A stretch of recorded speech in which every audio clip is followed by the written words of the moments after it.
Perkenalkan, nama saya Nurlia. Nama saya Mia Febrianti. Saya dari kelas 11 SMA Negeri Tunggal Rajon Camplong Sampang. Di sini saya akan mempresentasikan hasil paper kolaborasi dari Ibu Sulastri dan Bapak Yono dengan judul Penyebab Tenaga Migran. Berikut penjelasannya. Pengertian migrasi. Dalam arti luas, migrasi merupakan perubahan tempat tinggal secara permanen atau semi permanen menurut Cipto Herijanto pada tahun 2009. Dalam pengertian yang demikian tersebut tidak ada pembatasan baik jarak perpindahan maupun sifatnya, serta tidak dibedakan antara migrasi dalam negeri dengan migrasi luar negeri. Sejarah kehidupan suatu bangsa selalu diwarnai dengan adanya migrasi, dan oleh karena itu pula terjadi proses pencampuran darah dan kebudayaan. Migrasi juga dapat diartikan sebagai perubahan tempat tinggal seseorang baik secara permanen maupun semi permanen, dan tidak ada batasan jarak bagi perubahan tempat tinggal tersebut. Proses migrasi internal dan internasional terjadi sebagai akibat dari berbagai perbedaan antara daerah asal dan daerah tujuan. Perbedaan ini disebabkan oleh faktor ekonomi, sosial, dan lingkungan. Beberapa studi migrasi menyimpulkan bahwa migrasi terjadi disebabkan oleh alasan ekonomi, yaitu untuk memperoleh pekerjaan dan pendapatan yang lebih tinggi sehingga akan meningkatkan kualitas hidup. Kondisi tersebut sesuai dengan model migrasi pada 2008 yang menyatakan bahwa arus migrasi berlangsung sebagai tanggapan terhadap adanya perbedaan pendapatan antara daerah asal dan daerah tujuan. Pendapatan yang dimaksud adalah pendapatan yang diharapkan atau expected income, bukan pendapatan aktual menurut model Padaru 2008. Para migran membandingkan pasar tenaga kerja yang tersedia bagi mereka di daerah asal dan daerah tujuan. Kemudian memilih salah satu yang dianggap mempunyai keuntungan maksimum yang diharapkan atau expected gain.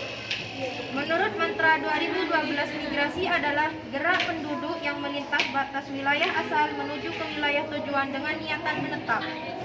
Sebaliknya, migrasi penduduk non-permanen adalah gerak penduduk dari suatu wilayah ke wilayah lain dengan tidak ada niatan menetap di daerah tujuan. Sedangkan menurut Steele, dalam mantra 2012, bila seseorang menuju ke daerah lain dan sejak semula sudah bermaksud tidak menetap di daerah tujuan, orang tersebut digolongkan sebagai pelaku migrasi non-permanen walaupun bertempat tinggal di daerah tujuan dalam jangka waktu lama.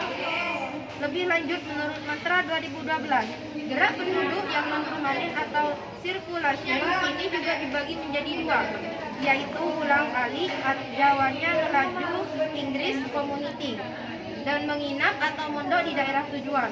Migrasi ulang alik adalah gerak penduduk dari daerah asal menuju ke daerah tujuan dalam batas waktu tertentu dengan kembali ke daerah asal pada hari itu juga. Migrasi tenaga kerja ke luar negeri hampir terjadi di semua wilayah di Jawa Tengah setiap tahunnya. Kabupaten Cilacap, Pati, Wonosobo, dan Kendal merupakan kabupaten dengan jumlah TKI yang cukup banyak. Bisa dilihat dari tabel 1.2 pada tahun 2007 terjadi penurunan jumlah migrasi tenaga kerja ke luar negeri hampir di semua kabupaten di Jawa Tengah. Hal ini terkait dengan semakin banyaknya informasi negatif yang beredar di kalangan masyarakat.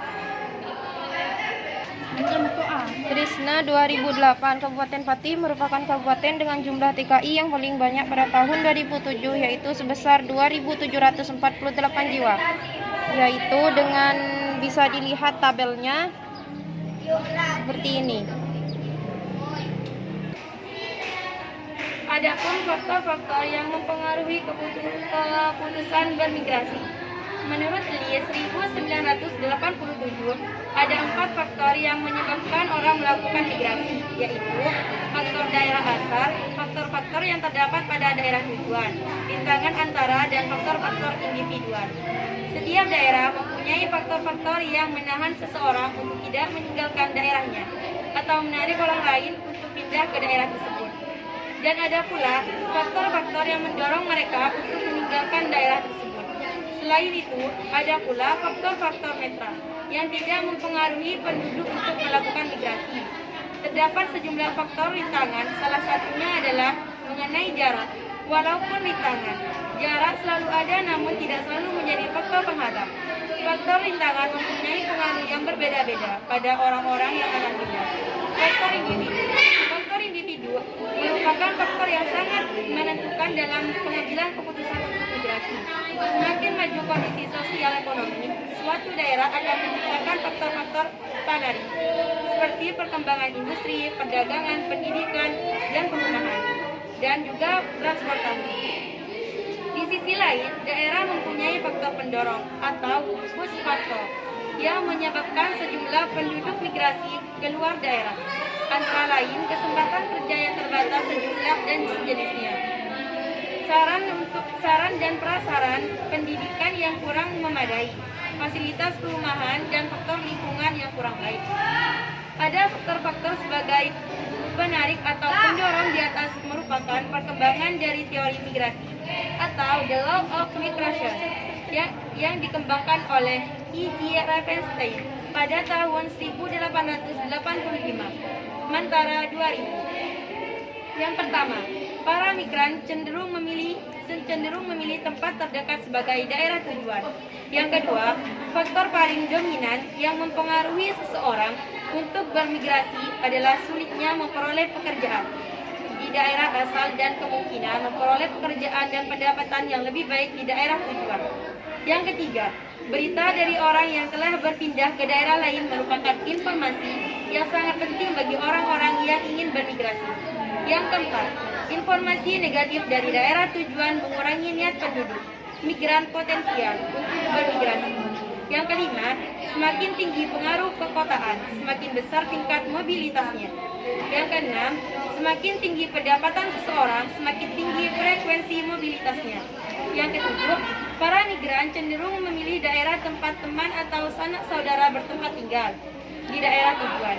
Jadi, arah mobilitas penduduk menuju ke arah datangnya informasi. Yang kedelapan, pola migrasi bagi seseorang atau sekelompok penduduk sulit diperkirakan. Yang kesembilan, penduduk yang masih muda atau belum kawin lebih banyak melakukan mobilitas daripada penduduk yang berstatus kawin. Yang kesepuluh, penduduk yang berpendidikan tinggi biasanya lebih banyak melakukan mobilitas daripada yang berpendidikan rendah. Informasi yang positif biasanya datang dari migran yang sukses atau berhasil di daerah tujuan. Adanya informasi ini mengakibatkan A. Keinginan untuk melaksanakan migrasi semakin kuat. B. Peranata sosial yang mengatur mengalirnya penduduk desa semakin longgar. C. Arah pergerakan penduduk menuju ke kota atau negara tertentu. D. Perubahan pola investasi dan pemilikan tanah di daerah. 2. Informasi yang bersifat negatif. Informasi negatif biasanya datang dari para migran yang gagal atau kurang berhasil di daerah tujuan. Informasi negatif menjadi bahan pertimbangan migran dalam melakukan imigrasi. Migran akan lebih mempertimbangkan risiko dan hambatan yang akan diperoleh apabila melakukan migrasi. Informasi negatif yang mengalir ke daerah asal migran berupa informasi mengenai masalah, hambatan dan kesulitan migrasi yang dialami oleh tenaga kerja.